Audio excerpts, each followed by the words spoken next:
Wow. Do I ever have an incredible sustainable green story for you? Oh, Medusa, there's so much stories going on out there. The whole crap load of stories, some good, some bad about EVs, about hybrid cars. Everybody has their own differing opinions. Who do you believe? Who's telling the truth? How do you get real information? More often than not, it's folks discussing electric vehicles or EVs. They speak out in vibrant discussions, either glorifying the emergence of this new transportation era with infectious enthusiasm, or they're spinning conspiracy theories. These theories, albeit based on some truths, frequently stray into realms of the absurd, the fictional, and the highly unlikely. The fervor of their convictions often turns into a resounding uproar of diverse opinions, a verbal tempest that fills every nook and cranny. I don't like it when they engage in arguments, expressing their viewpoints, their apprehensions, their dreams, their critiques, and their support, with the loudest opinions. Electric cars are fine, but they aren't what they're advertised to be. There's just too much hype, way too much hype. Not long ago, I didn't know too much about hybrid cars, but now, in my honest opinion, in the world of reduced overall emissions, hybrid cars are actually the answer to the equation. Oh Lord, Redmon, when did you crawl out from under your favorite rock? I mean, for a long time, I've known that hybrid cars have a smaller carbon footprint in production that is less polluting over time than EVs. Hey, hear me out. It started with the wildfires in California. I began to feel I had to do something. Even if it was just a very small part toward climate change. Then with the fires in Hawaii, it came directly at me and I felt overwhelmed. You know, when the fire turned Lahaina into a death trap. My heart sank for the historic coastal town in Hawaii that was overrun by fire. I saw on videos how many residents fled for their lives, but there was nowhere to go. With me and my short legs, I knew I didn't stand a chance if I ever had to try and escape running from a raging wildfire. That's when I knew I had to do something and began my search into EVs and hybrid cars.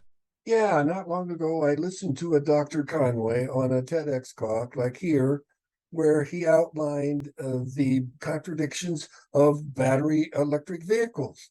Hey, what I got from his talk was that there is no denial of rising CO2 in our atmosphere here on Earth. But I did need to add that there is a denial of the complaints that EVs are a net win for the reductions of CO2 emissions. What? I don't get what you just said. Would you please give me a third-grade explanation? If it's okay with you, I'll explain the controversial issue to him. What gives off more pollutants during their entire life cycle, hybrids or electric vehicles? Okay, here goes an explanation. The consensus among reputed scientists of CO2 level in our atmosphere here on Earth is rising. Why is it rising? Most scientists point out that rising CO2 is due to human activity. While you were ranting on, I googled the video and found that the scientists' main point was that hybrid vehicles are a much better choice for the benefit of reducing CO2 emissions throughout the lifespan of a vehicle. I want to emphasize again that our discussion today focuses around whether EVs or hybrids or internal combustion engines are better for the planet and your wallet during the entire lifespan of the vehicle. Better for the planet and makes financial sense according to your budget and wallet. Why not sum it up? Hybrids are better than EVs over time. And both EVs and HVs are better with protecting the environment than internal combustion engines. You see, people continually tell us to view the EV or HV as a whole, yet they don't ever seem to account for CO2 emissions of processing a barrel of oil to gasoline.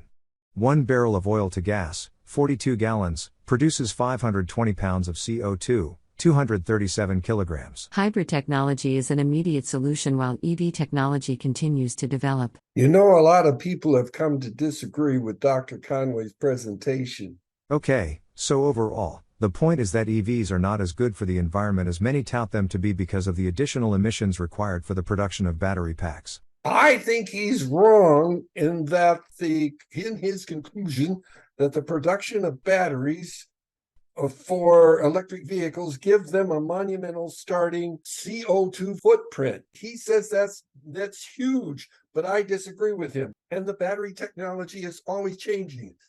Always changing. New advances are made every day, if not every hour. More and more companies and countries are investing in producing more energy in more efficient and environmentally friendly ways. for the mining and refining of materials of the battery packs.